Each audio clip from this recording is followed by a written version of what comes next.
Welcome back, YouTube and molders out there. This is Dave Lucas with Injection Molding Skills and More. So today's video is actually troubleshooting skills with the 3 M's. So what we're going to do is we're going to do the mold, the material, and the machine. And the topic today is actually warpage and distortion. Okay, so I hope you guys like the video. I'll get back with you at the end of the video. I hope you guys learned something from this video. Okay, until the end. Welcome back, YouTube and molders. This is Dave Lucas with Injection Molding Skills and More. So today's video, we're actually going to do troubleshooting with the 3 M's. So bear with me. This is the first video I've done here in Texas over troubleshooting. So I hope you guys pay attention and follow through with me on this. So today's video is actually going to go over warpage and distortion. Okay, so let's jump into this and let's get started. So warpage, the distortion of molded parts, is called warpage. Warpage can appear directly after remolding of the part, but also appears days later after the recrystallization. Oh, try to say that a bunch. Of polypropylene or PP is complete. Typically, warpage appears in large or flat items with long flow lengths and items with narrow ribs. So if you look at this picture here, you can actually see this is 2 mating parts that go together. When they go together, they're supposed to butt up to each other and be nice and smooth on here. If you look on here, you can see the 2 red lines show the part bowing away from each other. So that's showing you that that part's warped. So it's supposed to go together and be flat together, okay?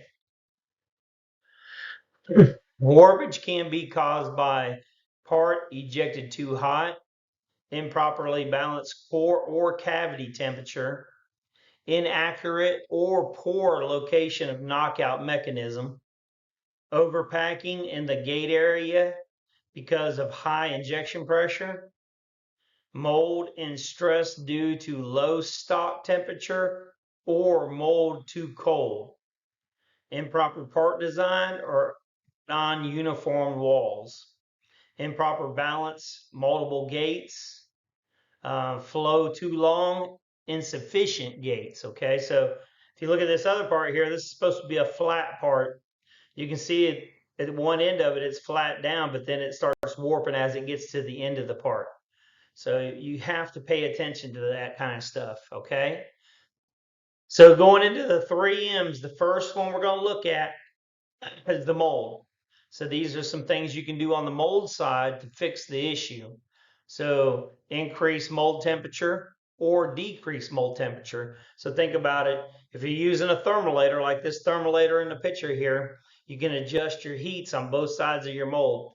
Most of the time you want your heats on your mold to be the stationary side or the A half to be warm. The moving side or the B half, you always want it to be a little colder. That way the part actually sticks to that side and it don't stick to the A side. That way it's always pulling out for you.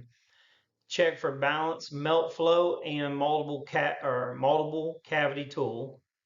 Check water flow through the mold for blockage. So you want to double check, make sure there's no blockage in your tools. A good rule of thumb is if once you get a mold and you have it, after you've got done running it, to do a PM on it, run it through a system where you hook up like a solvent or something that goes through those channels that helps clean the mold out before you run it the next time. Decrease or decrease gate size and change gate location. So think about those things, okay, guys? The next one would be the material side. On this, it just says use higher melt index if possible. So that's really the only thing that they give you for warpage or distortion is this. So for the material side, this is the only thing I can think of to put down for this, okay? The next M would be the machine side. So this side would be like your last resort. These are things you could do to actually help you. So decrease pack and hold pressure, decrease pack and hold time, increase injection rate, adjust profile faster, increase cooling or phase time. So the cooling time or the phase that you have it cool for.